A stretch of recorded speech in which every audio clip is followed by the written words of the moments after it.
Well, we're now at the point, Your Honor, where we still need an evidentiary hearing in this case. Okay, so I'm going to address that. So when there was mentioned previously, any mention of an evidentiary hearing, that was before I heard from the third parties, Ms. McCabe and Mr. Albert. I've now heard from them. And pursuant to Rule 17, as we know, I must, right? The rule's clear, I need to hear from those folks. So now they're objecting to the evidentiary hearing, as is the Commonwealth, and frankly, regardless of whether or not defense counsel and the Commonwealth agreed to an evidentiary hearing, there's no authority for it. I am not having an evidentiary hearing in this case. Your Honor, of course there's authority. No, I am not having an evidentiary hearing in this Rule 17 motion. I rely on the case law. I have also had the opportunity to read Judge Cipher's decision that was attached to the Commonwealth's motion, a decision I know you're all familiar with, R.C. versus Ryder-Chilkoff and the Commonwealth of Massachusetts. So there will not be an evidentiary hearing on a Rule 17 motion.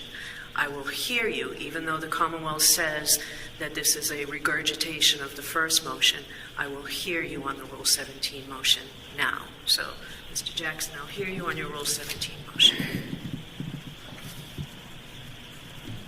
Your Honor, with regard to the Rule 17, very clearly, this is not, as the Court just indicated, a regurgitation of anything. It's a brand new motion. I understand and respect the Court's ruling. I am confused, and I must say I don't quite understand the Court's ruling, given the fact that the Commonwealth has taken such a vigorous position in their affidavit on the facts that are averred in our Rule 17 motion. It seems to me that would be the perfect opportunity, even if it's limited to the experts on the issue of the Google search. Okay, so I understand, Mr. Jackson, that you wanted an evidentiary hearing. There will not be one, so let's hear you on the merits of the Rule 17 motion. Your rights are saved. That's clear. Your rights are saved.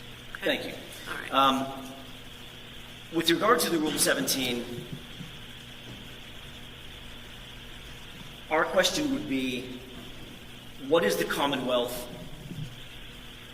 so desperately afraid of? Why are they so desperately afraid of us getting the materials, the documents, the data, and the physical phone that we've sought, respectively, under the Rule 17 motion for Brian Albert's phone and the data associated therewith, for Jennifer McCabe's cell phone data as it pertains to the cell records? What are they afraid of? They seem to be desperately fearful that we're actually going to get to the truth of what actually happened on January 29th, 2022.